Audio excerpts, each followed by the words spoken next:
নমস্কার, সবাই কেমন আছেন? আশা করি এখন সবাই মোটামুটি একটু ভালো আছেন। আমি বেশ একটা ভালো আছি বলে বলবো না।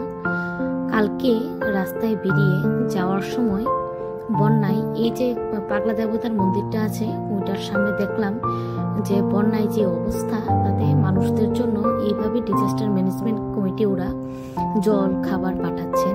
তো দেখে ওই সাইডটা দিয়ে আমি যাওয়ার সময় দেখলাম ওইদিকে মানুষজন দাঁড়িয়ে দাঁড়িয়ে এই দৃশ্যগুলি দেখছে, কিন্তু রাস্তা ঠিকই বন্ধ।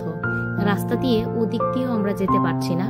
ওইখানেও মোটর স্ট্যান্ডের রাস্তাটা বন্ধই ছিল যাওয়ার সময়। আচ্ছা, তো ওইখান থেকে না যাওয়ার সময় তখন আমরা রাস্তা পাল্টে আবার মানিক্য কোর্ট সামনে দিয়ে যাওয়ার সময় দেখি মানিক্য কোর্টটাও ঠিক ডুবেছিল। এই যে এইখানে সামনেটা তো পুরো সাগরতলা হয়েছিল। আমাদের আগরতলা ঠিকই একটা ভিডিওতে দেখলাম সাগরতলা বলে লেখা, তো ঠিকই এরকম সাগরতলার মতোই ছিল।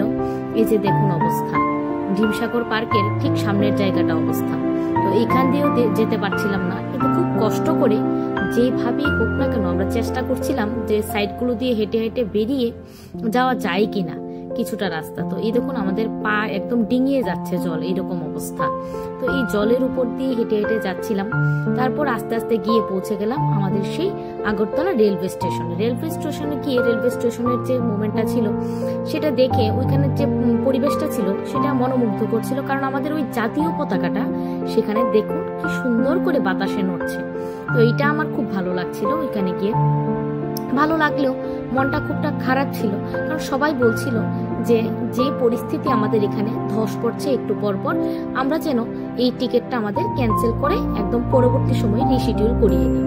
তো আমরা ভাবছিলাম যে রিশিডিউল করাবো কি করাবো না তা নিয়ে একদম দোদুল্যমান পরিস্থিতি। তা সত্ত্বেও আমরা ভাবছি যে আমাদের ঠাকুমা যাবে সঙ্গে, তো উনি তো অনেকটা বয়স ওনার, তো ওনাকে নিয়ে যাওয়াটা একটা রিস্ক হয়ে যাবে। তার জন্য ভাবছি যে ঠিক আছে গিয়ে দেখি রিশিডিউল হয় কিনা, তাহলে চলি আমরা রেলওয়ে স্টেশনের ভেতরে। কিন্তু গিয়ে দেখছি আমরা রেলওয়ে স্টেশনের ভেতরে এই যে বাইরের আকাশটা দেখছো, এইগুলি সবগুলোই দেখিয়ে আমরা রেলওয়ে স্টেশনের ভেতরে আস্তে আস্তে ঢুকবো কি ঢুকবো না চিন্তা করছি, বারবারই চিন্তা করছি, কিন্তু ফাইনালি আমরা ঢুকে গেলাম।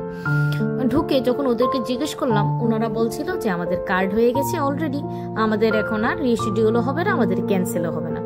তার ফলে আমরা কি করব, এখন তো আর যেতে পারছি না, কারণ এই পরিস্থিতির মধ্যে একটা বয়স্ক লোক নিয়ে যাওয়া রেলে কখনোই সম্ভব না।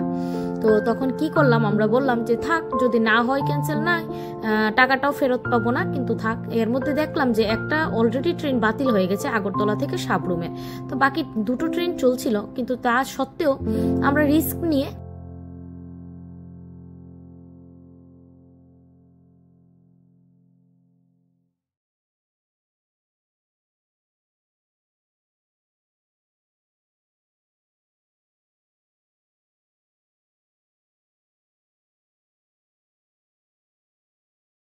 ফাইনালি আমাদের ট্রেনটা ক্যান্সেল হয়ে গেল, অটোমেটিকই ক্যান্সেল হয়ে গেল, কারণ আমরা তো আর যাইনি, যেতে পারিনি।